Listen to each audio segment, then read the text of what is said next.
pageantry is the pastime. That's true. You know what? In the Philippines, we have pageants all over the places. Yes, we have pageants in the barangay, in school, national, local. That's why we really love Miss Universe. It's like it's giving pride and putting the Philippines back on the pedestal. That's why there's an added pressure as a candidate coming from a pageant-loving country. But it's a good pressure.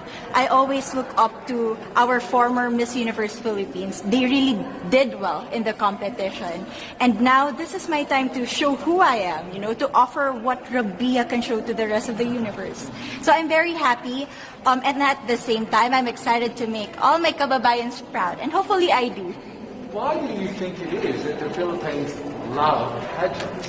They have appreciation for beauty. We do love pageant because we used to think that we wanted to be included in the world, I have to be honest, in the Philippines, my skin color used to be not the standard of beauty. I was obsessed whitening my skin because these are the kinds of beauty queen we see on the mainstream. But things were different now. That's why I'm very proud to be a morena. In the Philippines, we call it morena. It's brown skin girl. And to be able to represent, my color, my identity as a true Filipina. Tell me about your journey to being crowned Miss Philippines. In a world that, in a country I should say, that loves pageants. That must have been a very intense process. Tell me about, your journey to being Miss Philippines. Well, my journey was crazy. You know what? I started to be a dark horse. Nobody noticed me. Nobody knows I was in the competition up until the preliminary and the coronation night. And when I won, I received different comments, of course. There were people who didn't expect me to do well, who think that I cheated. That's why I need to redeem myself in Miss Universe. I really need to do well in this competition. And the thing is, I love pressure. I love criticism. I get better every day with that. You tell me I cannot do that, I turn to you and I'm going to say that, no, I can do it for myself. Good for you. So how does it feel then to be on the global stage? How do you feel to be here in this moment, right now?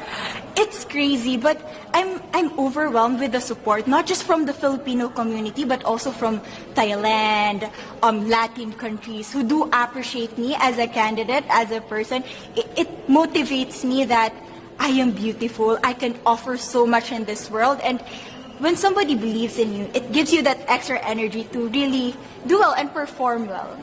Do you have a sense with the girls, all of the girls competing, you're competing, but is there a sense of camaraderie with all of the girls? Is there a real spirit to, sort of motivate each other to do better? You know what? I have a different idea about Miss Universe. I thought it's going to be very competitive, in a healthy way, well, of course. But now I can see every girl helping each other, from fixing those hairs, from trying to zip up those outfits. It speaks of the closeness and the kind of camaraderie that we want to have. The goal of Miss Universe is not just to crown one girl, but also to build a genuine and long-lasting friendships among us. Would you say within the Miss Universe world, the contestants, is there a sisterhood? Are you sisters? There is sisterhood. I can say I was able to talk to different representatives from different backgrounds, different cultures. And despite our differences, there's so much to be highlighted in what binds us together. And that is because we want to empower women. We want to have our advocacies. We want to speak for the things that we love. And that's a celebration of women and the beauty that we have. So coming out of this week, obviously you would love to be crowned Miss Universe. Of course. And that would be wonderful, of course, for any of you. But what else will you take out of this week? What do you think you'll feel at the end of this week, regardless of the result? How will you be a different person? It's the growth and the development that I was able to have during preparing for this dream. I will be honest, there was a moment that I lost my identity. because I was put under pressure. I was in that position in which I feel like I'm not good enough. I'm not a good representative of my country, but I was able to bounce back stronger.